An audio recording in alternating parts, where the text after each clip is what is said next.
Well, imagine, as I'm pacing the pews in a church corridor, and I can't help but to hear an exchanging of words. I love you.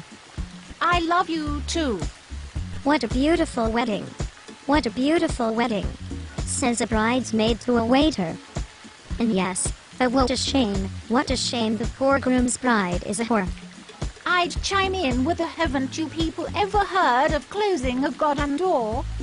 No, it's much better to face these kinds of things with a sense of poise and rationality. I'd chime in, haven't you people ever heard of closing a goddamn door?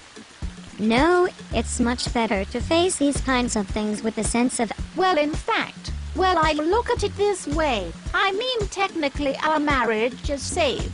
Well, this calls for a toast, so pour the champagne. Oh. Well, in fact, I look at it this way. I mean, technically our marriage is saved. Well, this calls for a toast, so pour the champagne. Pour the champagne. I'd chime in with a haven't you people ever heard of closing a goddamn door? No, it's much better to face these kinds of things with a sense of poise and rationality. I chime in, haven't you people ever heard of closing a goddamn door? No, it's much better to face these kinds of things with a sense of poise and rationality. Again.